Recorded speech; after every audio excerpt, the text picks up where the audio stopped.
السلام علیکم ناظرین، ہائی ٹیک نیوز کے نیشنل اور انٹرنیشنل خبروں میں آپ کا خیر مقدم ہے۔ میں ہوں نیہا خان۔ نظر ڈالتے ہیں آج کی اہم خبروں پر۔ دہلی میں شدید گرمی کے درمیان پانی کا بحران بڑھتا جا رہا۔ اس پر برہمی کا اظہار کرتے ہوئے سپریم کورٹ نے دہلی حکومت سے پوچھا کہ اس نے ٹینکر مافیا کو روکنے اور پانی کا ضیاع روکنے کے لیے آپ نے کیا کام کیا ہے۔ دہلی میں پانی کی قلت کے معاملے میں سپریم کورٹ نے سماعت کے دوران کہا، یہ کوئی نیا معاملہ نہیں، گزشتہ چند سالوں سے یہ معاملہ مسلسل عدالت کے سامنے آ رہا۔ ایسے میں اگر ہر سال گرمیوں میں اس قسم کا مسئلہ پیش آتا ہے تو اس سے نمٹنے کے لیے آپ نے کیا اقدامات کیے ہیں۔ سپریم کورٹ نے تبصرہ کرتے ہوئے کہا کہ ہم نیوز چینلوں پر لگاتار دیکھ رہے ہیں کہ دہلی میں پانی کو لے کر کس طرح ہنگامہ ہو رہا ہے۔ اس کے علاوہ پانی کو غیر قانونی طور پر منتقل کیا جاتا ہے، اس بارے میں کیا کیا گیا۔ عدالت نے ہماچل پردیش حکومت کے وکیل سے سوال کیا کہ کیا ہریانہ کو روزانہ 137 کیوسک اضافی پانی دیا جاتا ہے یا نہیں۔ وہیں سپریم کورٹ کے تبصرے پر دہلی حکومت کے وکیل نے کہا کہ ہم نے بہت سے قدم اٹھائے ہیں۔ اتر پردیش کی فتح پور سیکری لوک سبھا سیٹ سے کانگریس کے امیدوار رام ناتھ سنگھ سیکروار نے ووٹوں کی گنتی کے دوران بے ضابطگی کا الزام لگایا۔ ان کا کہنا ہے کہ ووٹوں کی گنتی کے دوران دھاندلی ہوئی ہے۔ اس الزام کے بعد انہوں نے اس سیٹ پر وی وی پیٹ پرچیوں کی دوبارہ گنتی کا مطالبہ کیا ہے۔ رام ناتھ سیکروار نے اس ضمن میں سپریم کورٹ کی حکم کی پابندی کرتے ہوئے آگرہ کے ضلع مجسٹریٹ کو خط لکھا ہے۔ رام ناتھ سنگھ سیکروار فتح پور سیکری لوک سبھا سیٹ سے انڈیا الائنس کے امیدوار کے طور پر الیکشن لڑ رہے تھے۔ انہوں نے الزام لگایا کہ ووٹوں کی گنتی کے دوران گڑبڑ ہوئی ہے، جس کی بابت انہوں نے پہلے ہی آگرہ کے ضلع مجسٹریٹ سے اس سیٹ پر دوبارہ ووٹوں کی گنتی کرانے کا مطالبہ کیا تھا، مگر ان کی بات نہیں سنی گئی۔ رام ناتھ سنگھ نے اب ضلع مجسٹریٹ کو خط لکھ کر وی وی پیٹ کی پرچیوں کی دوبارہ گنتی کا مطالبہ کیا ہے۔ انہوں نے اپنے خط میں لکھا کہ فتح پور سیکری آگرہ کے ووٹوں کی گنتی 4 جون کو تحصیل کھیرا گڑھ کی پھل غلہ منڈی میں ہوئی تھی۔ ووٹوں کی گنتی میں خامیوں کی وجہ سے دوبارہ گنتی کے لیے آپ کو درخواست دی گئی تھی، لیکن دوبارہ گنتی نہیں کی گئی۔ اتر پردیش کے ضلع ہردوئی میں ریت سے بھرا ٹرک الٹ گیا۔ اس حادثے میں ایک ہی خاندان کے 8 افراد کی موت ہو گئی جبکہ ایک شدید زخمی ہو گیا۔ حادثہ دیر رات پیش آیا۔ ٹرک الٹنے کے بعد سڑک کنارے رہنے والا پورا خاندان ریت کے نیچے دب گیا۔ جب تک ریت اور ٹرک کو ہٹا کر نیچے دبے لوگوں کو باہر نکالا گیا، 4 بچوں سمیت 8 افراد ہلاک ہو چکے تھے۔ ہردوئی کے district magistrate M P Singh نے بتایا کہ ٹرک گنگا کے کنارے سے ریت نکال کر ہردوئی جا رہا تھا۔ ریت کی زیادتی کے باعث ٹرک موٹر الٹ گئی اور واقعے کی اطلاع ملتے ہی پولیس موقع پر پہنچی اور کسی طرح ٹرک کے نیچے دبے لوگوں کو باہر نکالا، تاہم تب تک ایک لڑکی کے علاوہ باقی سب کی موت ہو چکی تھی۔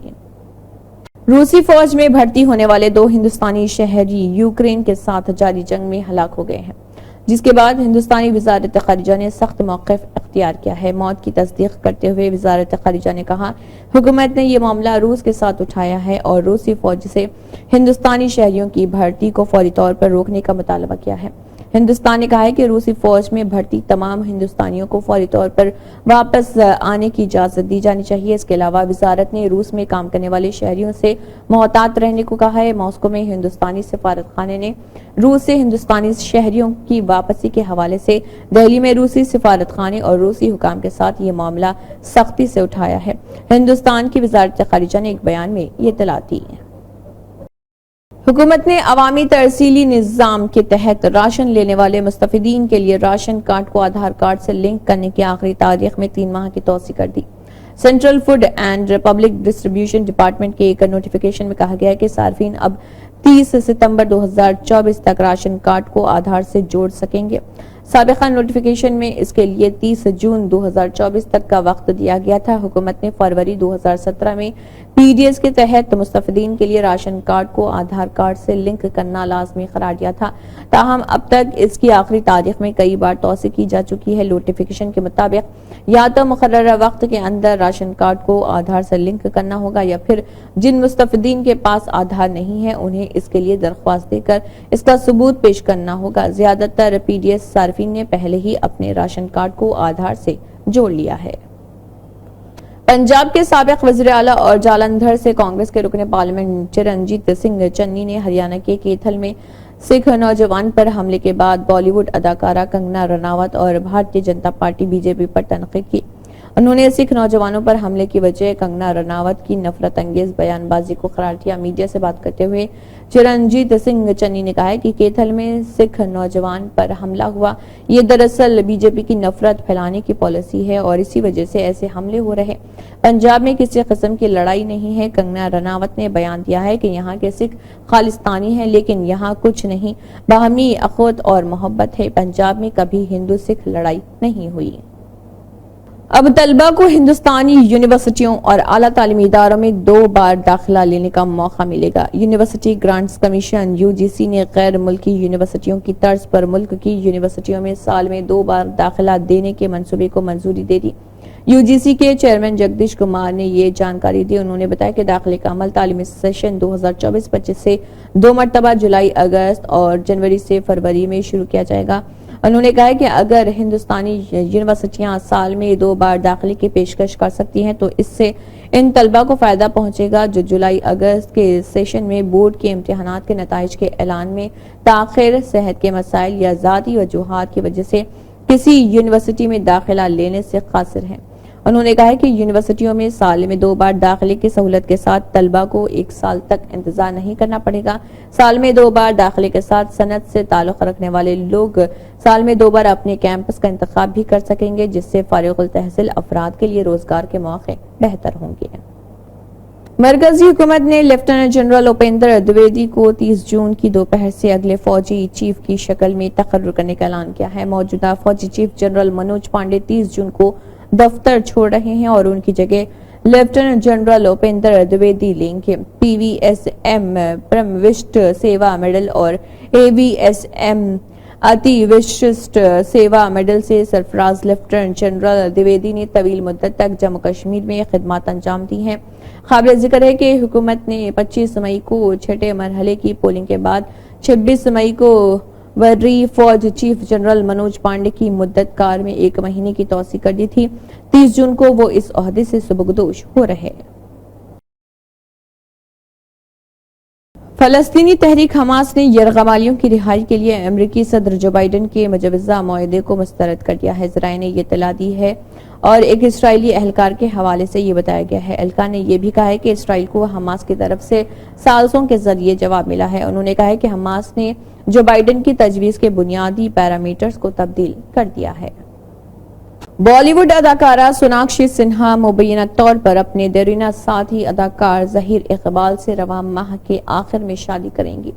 شادی کی خبر نیٹ فلکس سیریز ہیرا منڈی دی ڈائمنڈ بازار کے پریمیئر کے صرف 1 ماہ بعد سامنے آئی ہے، جس میں سوناکشی سنہا نے ریحانہ اور فریدان کا دوہرا کردار ادا کیا تھا۔ اگرچہ شادی کی تقریب کے بارے میں کوئی تصدیق نہیں ہوئی ہے، تاہم سوناکشی سنہا کے خاندان کے قریبی ذرائع نے بتایا کہ اطلاعات درست ہیں۔ اندرونی ذرائع کے مطابق شادی ایک نجی معاملہ ہوگا اور 23 جون کو ممبئی کے ایک فائن ڈائننگ ریسٹورنٹ میں خاندان اور قریبی دوست شریک ہوں گے۔ سوناکشی سنہا اور ظہیر اقبال جو کچھ عرصے سے ڈیٹنگ کر رہے تھے، انہوں نے 2022 کے مزاحیہ ڈرامے XXL میں ایک ساتھ اداکاری کی۔ دونوں نے ابھی تک عوامی طور پر اپنے تعلقات کی تصدیق نہیں کی ہے، لیکن ان کا انسٹاگرام فیڈ ایک دوسرے کی تصاویر سے بھرا ہوا ہے۔ انہیں اکثر ایک ساتھ تقریبات اور سماجی پروگراموں میں شرکت کرتے ہوئے دیکھا جاتا ہے۔ United Muslim of India UMI کے قومی سرپرست مولانا محمد خالد ندوی نے نریندر مودی کو ملک میں تیسری مرتبہ وزیر اعظم کا عہدہ سنبھالنے پر مبارکباد پیش کرتے ہوئے اس امر پر تشویش کا اظہار کیا کہ ان کی کابینہ میں 20% آبادی کے طبقے سے ایک بھی فرد کو شامل نہیں کیا گیا۔ انہوں نے کہا کہ زندگی بھر بھارتیہ جنتا پارٹی کی خدمات اور وفاداری نبھانے والے سید شاہ نواز حسین اور مختار عباس نقوی جیسے قومی سطح کے لیڈروں کو بھی جگہ نہ ملنا حیرانی کی بات ہے۔ انہوں نے مزید کہا کہ نریندر مودی جی نے سب کا ساتھ، سب کا وکاس اور سب کا وشواس کا نعرہ دے کر ملک کے عوام کو حق و انصاف دینے کا جو پیمانہ قائم کیا تھا وہ یقیناً قابل ستائش تھا، مگر افسوس کہ ان کے عمل نے ہمیں دکھ دیا۔ مولانا خالد ندوی نے یہ بھی کہا ہے کہ ہندوستان دنیا میں انسانیت کا علمبردار اور مختلف مذاہب کا ملک ہے۔ یہاں سے گاندھی وادی پیغام دیا جاتا ہے، اس لیے ہم اپیل کرتے ہیں کہ نریندر مودی جی اثر نو غور و فکر کے ساتھ مسلمانوں کو نظر انداز کیے جانے کا سلسلہ بند کر کے ملک میں اکثریتی طبقے کی طرح سلوک کریں تاکہ ہندوستان کی ساکھ متاثر نہ ہونے پائے۔ واضح ہو کہ مولانا خالد نے ایک میٹنگ سے خطاب کرتے ہوئے مذکورہ خیالات کا اظہار کیا۔ اسی کے ساتھ ہائی ٹیک نیوز کے نیشنل اور انٹرنیشنل خبریں اختتام کو پہنچتی ہیں۔ اللہ حافظ۔